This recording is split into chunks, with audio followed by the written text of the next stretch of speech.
Sorry Sabbir, লোডশেডিংয়ের কথা তো বলবোই না, কারণ এটা যখন হয় তখন তো আল্লাহর হস্তে হয়ে যাচ্ছে।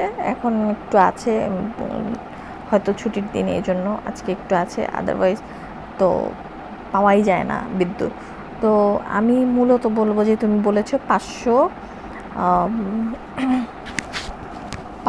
হচ্ছে কি কী করেছে, 500 মডেল মসজিদ, তাই না? তো আমি 500 মডেল মসজিদ, 500 নয়, মডেল মসজিদ তৈরি করা হয়েছে সম্ভবত 564টি।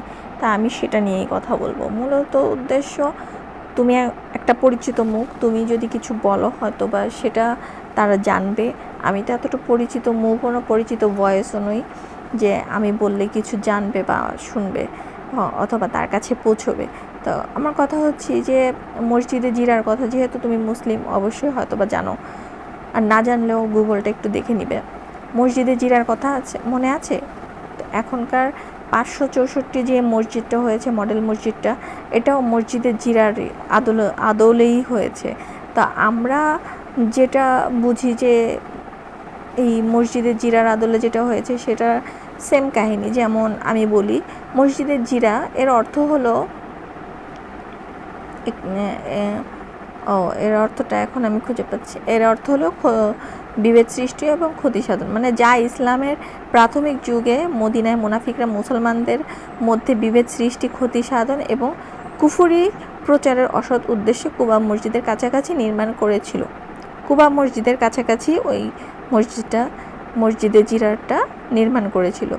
মহানবী হজরত মুহাম্মদ সাল্লাল্লাহু আলাইহি সাল্লাম তাবুক যুদ্ধ থেকে ফেরার পর আল্লাহর ওহির মাধ্যমে এর আসল উদ্দেশ্য জানতে পেরে এটি তিনি ভেঙে ফেলে বা পুড়িয়ে ফেলার নির্দেশ দেন।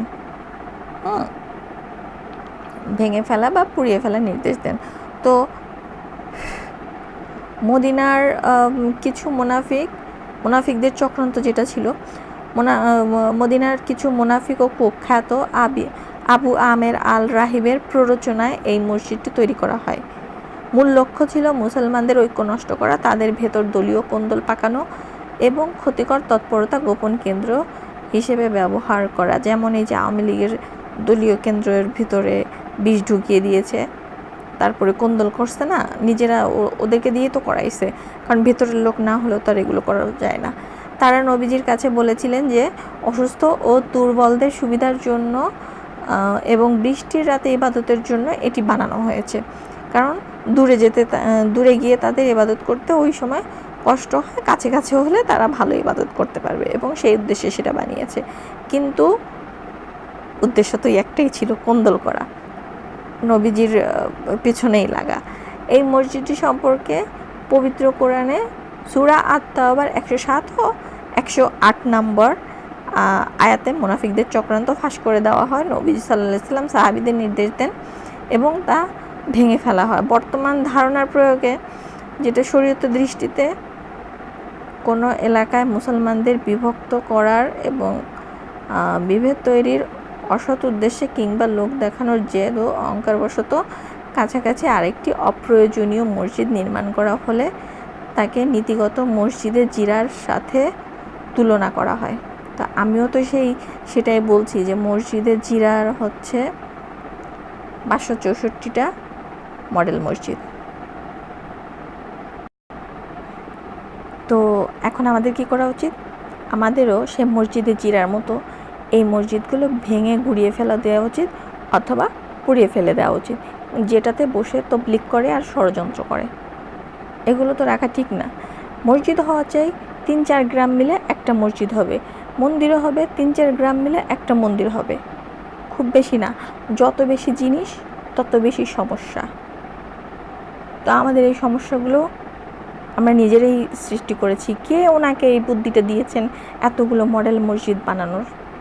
যে বুদ্ধি দিছে তারে আগে ধরতে বলেন যে কোন উদ্দেশ্যে সে এটা করাইছিল।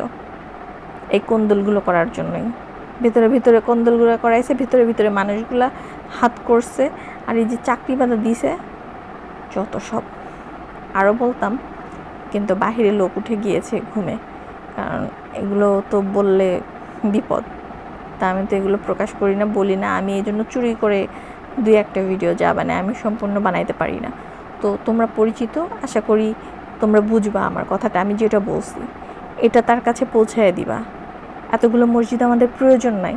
আর ঘরে ঘরে যে মাদ্রাসা টাদ্রাসা আছে না, এগুলো একটু খুঁজে খুঁজে বের করে নেক্সট টাইমে দেখতে বলবা। এগুলোই হচ্ছে যত ষড়যন্ত্রের কারিগর। এখনও হচ্ছে, আমার আশেপাশেই হচ্ছে, কিন্তু আমরা বলতে পারবো না তো, কারণ এমনিতেই আমাদেরকে বাঁকা নজরে দেখে। কারণ জানে আমি গোপালগঞ্জ টুঙ্গিপাড়ার ভাগ্নি, আমি মুক্তিযোদ্ধার ভাগ্নি, আমি বঙ্গবন্ধুর কাছের মানুষদের কাছের মানুষ, প্রধানমন্ত্রী শেখ হাসিনার কাছের মানুষদের কাছের মানুষ। এই জন্য আমাদেরকে সবসময় বাঁকা চোখে দেখে। তো এই জন্য আমরা কিছু বলতে পারি না, আমরা শুধু চুপচাপ থাকি এবং দেখছি কে কী করছে। ঘরের ভিতরে বঙ্গবন্ধুর বই পাও আর না পাও, একটা করে গোলাম আজমের বই 3-4টা আছে মানুষের ঘরে ঘরে, আমি সেটাও দেখেছি। কিছু বলার নাই। তো আসলে একটু এগুলো খোঁজ করে দেখতে বলো। প্রত্যেকটারই মানে দেখতে হবে আমাদের। যাই হোক, বেশি কিছু বলবো না, কারণ আমার হয়তো বা ফলো করে। আসসালামু আলাইকুম, সবাই পাশে থাকবেন, বেল আইকনটি চেপে দিবেন, সাবস্ক্রাইব করে দিবেন। আর তোমাকে বলছি, তোমাকে উদ্দেশ্য করে এই জন্যই মেনশন দেয়া, তুমি পরিচিত মুখ, তোমারটা হয়তো ওনার কাছে পৌঁছাবেন। আমার এই কথাগুলো আমি ওইভাবে গুছিয়ে বলতে পারলাম না, কারণ ওই যে বললাম যে বাসায় লোক উঠে গিয়েছে, গভীর রাত্রেও তো উঠে চলাফেরা করে, তো শুনে ফেললে বিপদ আছে, কারণ বুঝে যাবে। আমার তো এগুলো করা নিষেধ, কারণ আমি মেয়ে মানুষ, আমি তো বেশি কথা বলতে পারবো না, বললেই তো প্রবলেম আজকাল মেয়েদের। সো তোমরা পরিচিত মুখ, তোমরাই বলে দিও।